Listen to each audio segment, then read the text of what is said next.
If you didn't think Texas's anti-choice bill was extreme enough, well, here comes Tennessee, which would give the families and friends of rapists the ability to sue people who help the victim obtain an abortion. Now, this, of course, is basically built on the model of the Texas abortion ban. In fact, last week, a state House of Representatives Health Subcommittee passed HB 2779, modeled after the 6-week abortion ban, but it's even worse. It would deputize citizens and empower them to sue anyone suspected of helping or referring or providing abortion care after the pulsating fetal cardiac cells are detected, which of course conservatives tend to confuse for being a heartbeat.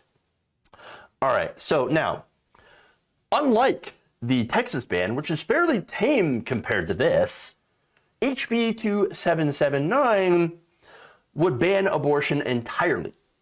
That's it. Gone. Gone. No 6-week window, no exceptions for rape or incest at all. At all.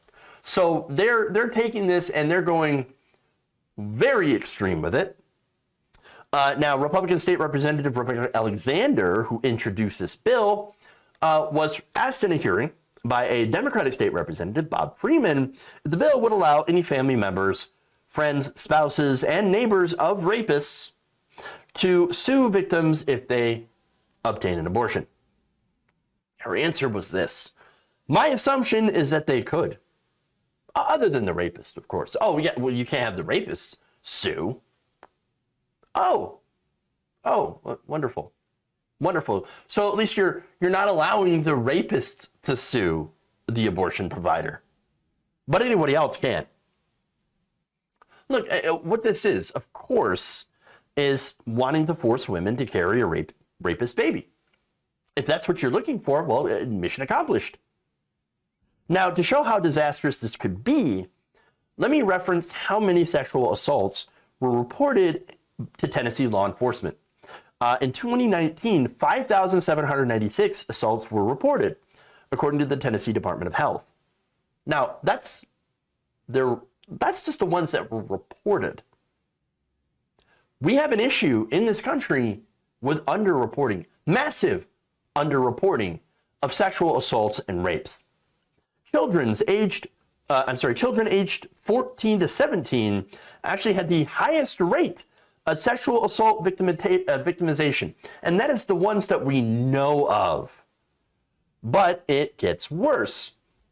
If you have a miscarriage, which again isn't your fault, but don't worry, Tennessee wants to make it your fault and wants to allow investigators to essentially interrogate you about what happened. Oh, hey, what happened to your pregnancy? Did you murder your baby? You baby murderer?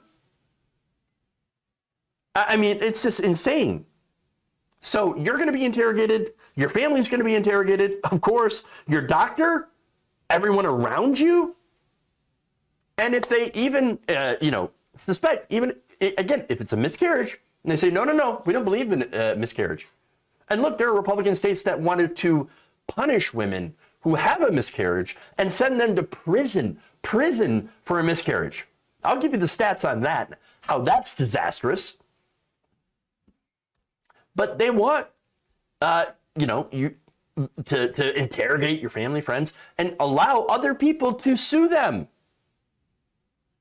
Now, let me go to the numbers of miscarriages. About 10 to 20% of all pregnancies end in miscarriage, according to the Mayo Clinic. That number is actually thought to be much higher, though, as many miscarriages occur early in pregnancy before the woman even knows that she is pregnant.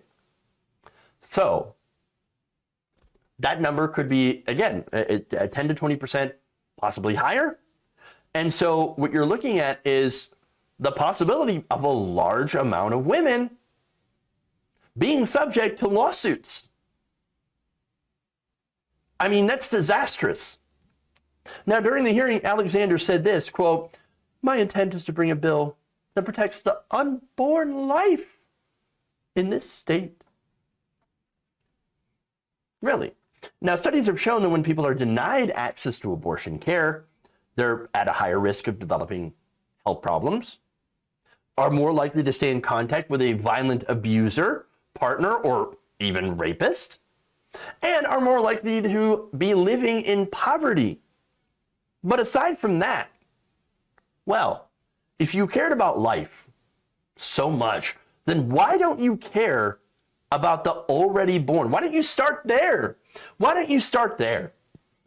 Look, Tennessee, in her state, Tennessee has one of the worst infant mortality rates in the country, according to the CDC. Yet Republicans, they cut health care, they fight against paid parental leave, they fight against maternity and paternity leave from work. Oh, how dare you leave the office? How dare you? No. You get back to the mines. You get back to the mines.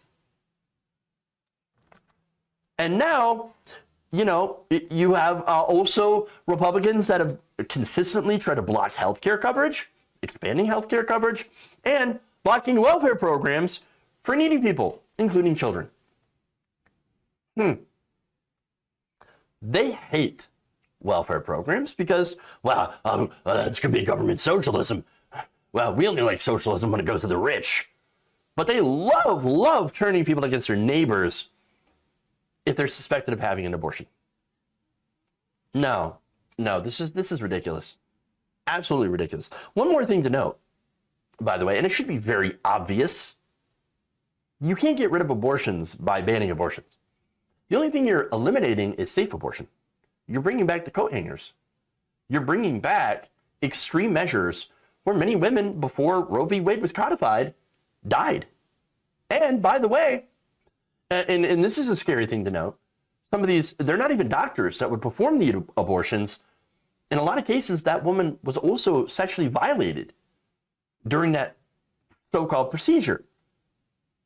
And so what you're doing is that you're going to back alley abortions that are incredibly dangerous and put the woman's life and the child's life, the fetus's life, in danger. So, that's what they're doing. That's what they're doing. And by the way, a recent University of Texas study on the Texas 6-week abortion ban showed that while the number of abortions obtained in Texas had declined, the number of Texans traveling out of state in order to receive abortion care increased nearly 1,400 each month. But wait, there are states out there, like Missouri, that want to put a stop to even that. Yes, women leaving the state to go get abortion care elsewhere in places like California or Oregon. In fact, Representative Mary Elizabeth Coleman of Missouri is pushing a proposal that would allow private citizens, again, to sue anyone who helps a Missouri resident have an abortion, even if they don't live in Missouri. So what happened to states' rights? What happened to that? Oh, it doesn't exist if we want to actually do something. They also want to ban abortion pills being sent, again, from other areas, other states, other parts of the country, from arriving in Missouri via mail, U.S. mail. So here you have another example of just the all-out assault on women's reproductive freedom led by Republican politicians. So extreme that, again, you're giving more power to the rapist and the rapist family, re-victimizing the victims, and allowing people to police other people from who aren't even in your state and sue people.